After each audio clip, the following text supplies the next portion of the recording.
After Jesus had finished instructing his 12 disciples, he went on from there to teach and preach in the towns of Galilee.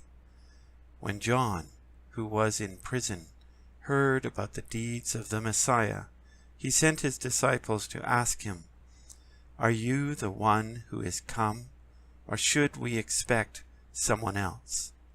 Jesus replied, "Go back and report to John what you hear and see. The blind receive sight, the lame walk, those who have leprosy are cleansed, the deaf hear, the dead are raised, and the good news is proclaimed to the poor. Blessed is anyone who does not stumble on account of me." As John's disciples were leaving, Jesus began to speak to the crowd about John. "What did you go out in the wilderness to see? A reed swayed by the wind? If not, what did you go out to see? A man dressed in fine clothes? No, those who wear fine clothes are in kings' palaces. Then what did you go out to see?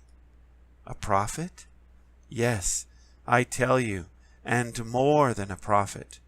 This is the one about whom it is written, 'I will send my messenger ahead of you, who will prepare your way before you.' Truly I tell you, among those born of women, there has not risen anyone greater than John the Baptist. Yet whoever is least in the kingdom of heaven is greater than he. From the days of John the Baptist until now, the kingdom of heaven has been subjected to violence, and violent people have been raiding it. For all the prophets and the law prophesied until John. And if you are willing to accept it, he is the Elijah who was to come. Whoever has ears, let them hear. To what can I compare this generation? They are like children sitting in the marketplaces and calling out to others, 'We played the pipe for you, and you did not dance. We sang a dirge, and you did not mourn.' For John came neither eating nor drinking, and they say, 'He is a demon.'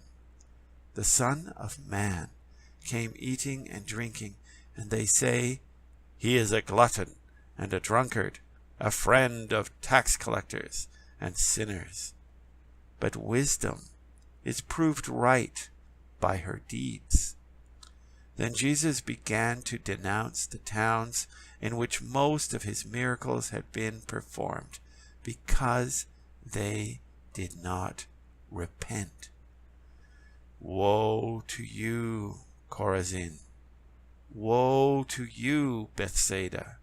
For if the miracles that were performed in you had been performed in Tyre and Sidon, they would have repented long ago in sackcloth and ashes. But I tell you, it will be more bearable for Tyre and Sidon on the day of judgment than for you. And you, Capernaum, will be lifted to the heavens? No, you will go down to Hades. For if the miracles that were performed in you had been performed in Sodom, it would have remained to this day. But I tell you that it will be more bearable for Sodom on the day of judgment than for you." At that time, Jesus said, "I praise you, Father, Lord of heaven and earth, because you have hidden these things from the wise and the learned, and revealed them to little children. Yes, Father, for this is what you were pleased to do. All things have been committed to me by my Father. No one knows the Son except the Father, and no one knows the Father except the Son, and those to whom the Son chooses to reveal him. Come to me, all you who are weary and burdened, and I will give you rest. Take my yoke upon you, and learn from me, for I am gentle and humble in heart, and you will find rest for your souls. For my yoke is easy, and my burden is light. This is the end of chapter 11 from the Gospel of Matthew, New International Version, New Testament. It is October 11, 2017. My name is Vince Byfield. Thank you for listening, and have a blessed day.